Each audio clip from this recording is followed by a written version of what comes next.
miten päivät siellä meni? Ei kuule, mä oikein tiedä miten se meni. No kyllä se tietysti oli, että kun oltiin tuossa niin piti niin keittiöllä auttamassa, olla tiskaamassa ja siivota tietysti ne paikat, missä me nukuttiin ja oltiin. Semmoista se oli.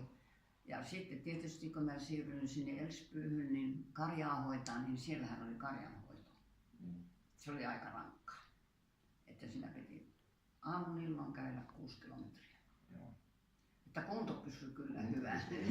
Niin ja niillä jalkineilla ja varusteilla, ja nehän oli ihan semmoisia, mitä milloinkin ei ollutkaan niin kuin nykyisenä lenkkarit.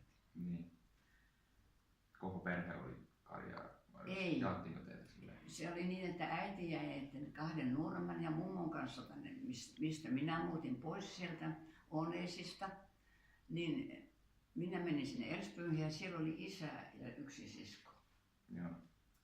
Ja me hoidettiin karjaa siellä. Kaikki, ne oli omat lehmät ja vähän muidenkin lehmien, me tiedettiin, mutta kaikki lypsettiin ja hoidettiin.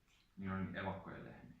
No evakkojen lehmiä, koska silloin kun evakkoon lähdettiin, niin tien täydeltä meni karjaa. Joo. Kun niitä tuli ihan sieltä, sanottaisiko niin 4-50 kilometrin päästä, niin lehmät vietiin evakkoon Ylitorniolle ja sieltä. Joo.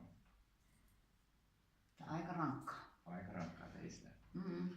Vaikea verrata. Joo, eikä mä osaa sitä varmaan niin kertoakaan, kun se oikein tapahtui. Niin, se on. Niin. Vaikka ei se muuntunut ole, kyllä se ihan semmoinen on, että se jäi niin raskaana mieleen. Vaikea ymmärtää sille, ei niin vertauskohtaa omassa elämässä.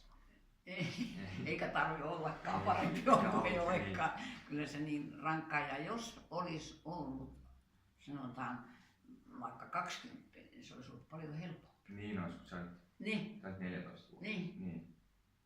Kuinka monta vuotta sillä Ruotsissa sitten meni? Ei siellä oltu kuule kuin vajaa vuosi, 8 kuukautta. Meille tultiin sitten ilmoittamaan, että te saatte lähteä. Ja meidät pantiin taas junaan ja se oli semmoinen härkävaunu. Niin. Lehmien kanssa oltiin samassa. Niin. Ja no se oli vielä hyvä. Tornion asti meillä oli härkävaunu, oli seinät. Niin. Mutta sitten ei ollut enää seiniäkään.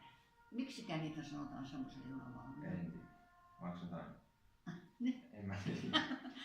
Ei oikein nykyään ole semmoista, että nykyään on vaan niitä tukki. No niin, semmosissa me mentiin sitten Rovaniemelle asti. Ja se kesti se matka kauan, koska aina oli tärkeimpiä junia, niin ei evakkoja kannattanut niin nopeasti. Niin ja lehmiä, kun me oltiin lehmien kanssa. Niin olitte, niin. Joo.